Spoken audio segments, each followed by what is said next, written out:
क्या आपने कभी जादू वाला कुआं देखा है?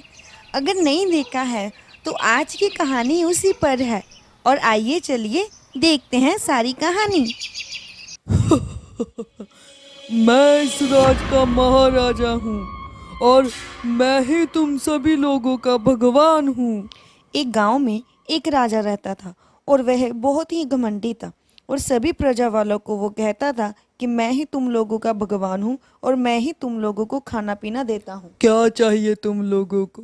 महाराज महाराज, मेरी बेटी की मुझे शादी करनी है और मुझे कुछ पैसे चाहिए ताकि मैं अपनी बेटी की शादी कर सकूं।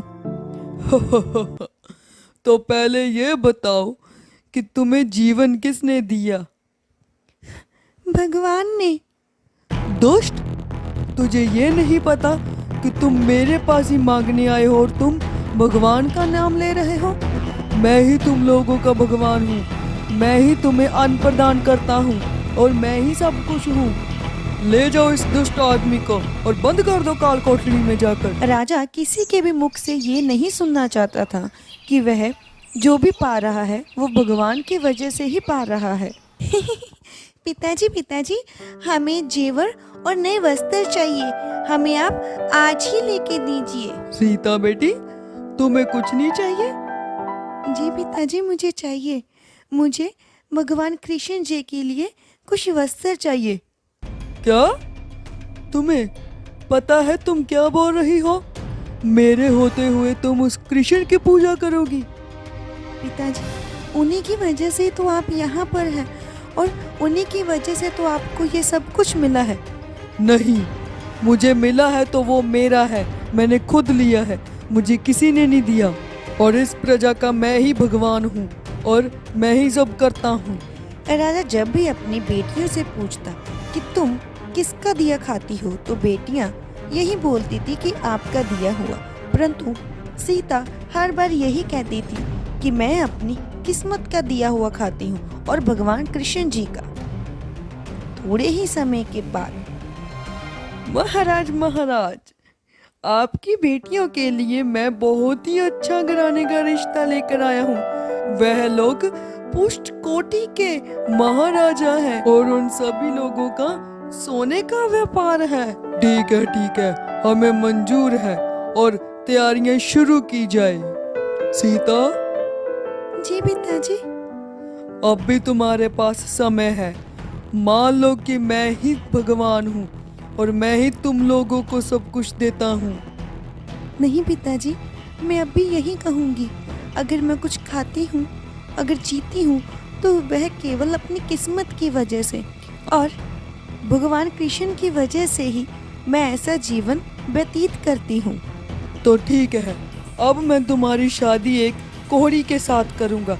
मैं फिर देखूँगा कि तुम्हारी किस्मत तुम्हें कैसे ठीक रखती है और एक न एक दिन तुम्हें वापस मेरे पास ही आना होगा। महाराजा ने अपनी तीनों बेटियों का विवाह एक अच्छे घराने में किया था, परंतु सीता का विवाह उसने एक अपाहिज और कोहड़ी के साथ कर दिया था और उसको घर से बेदखल भी कर दिया था। सीता का जिसके साथ विवाह हुआ था उसके पास कुछ भी नहीं था, ना घर ना ही दौलत, और वह भीख मांगकर ही अपना गुजारा करता था।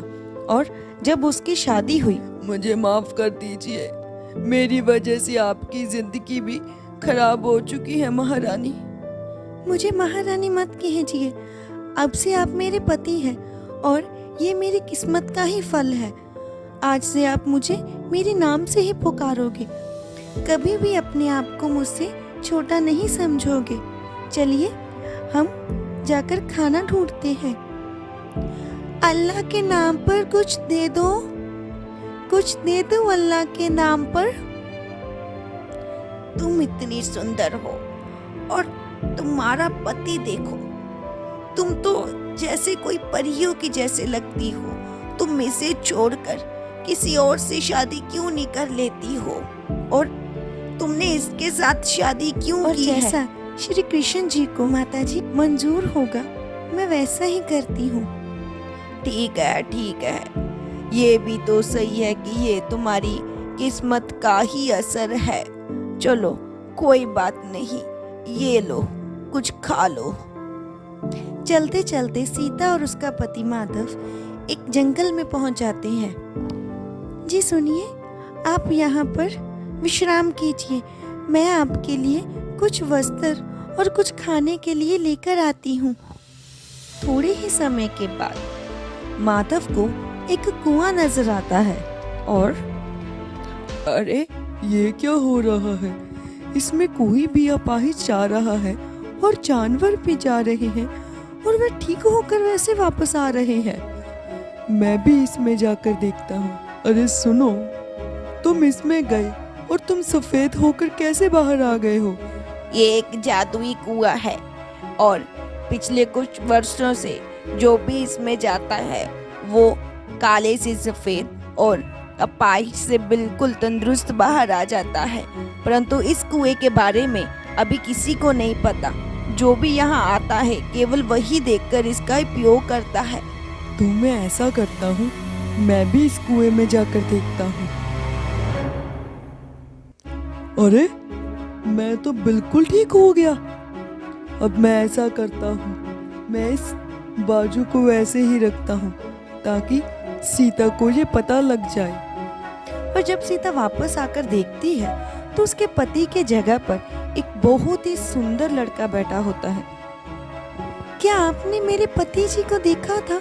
वह यहीं पर बैठे थे। मैं ही हूँ तुम्हारा पति।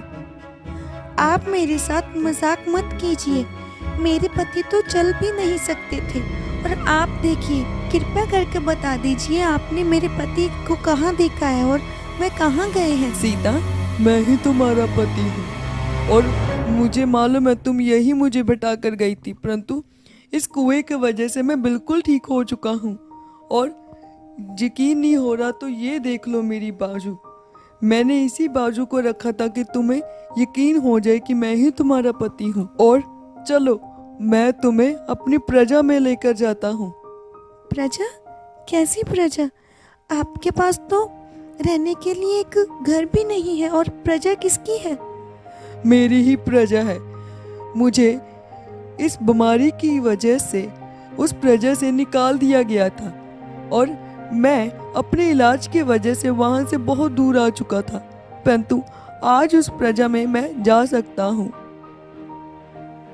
तो वे दोनों प्रजा की ओर जाते हैं और वहां जाकर सभी लोग फिर से अपने राजा को देखकर बहुत खुश होते हैं क्योंकि वह अब बिल्कुल तंदुरुस्त थे। और दूसरी तरफ सीता के पिता का किसी वजह से सारा साम्राज्य और उनका सभी गहना सभी कुछ चला जाता है और वह बहुत ही गरीब हो जाता है और अब वह सीता के पति से मदद मांगने के लिए आता है।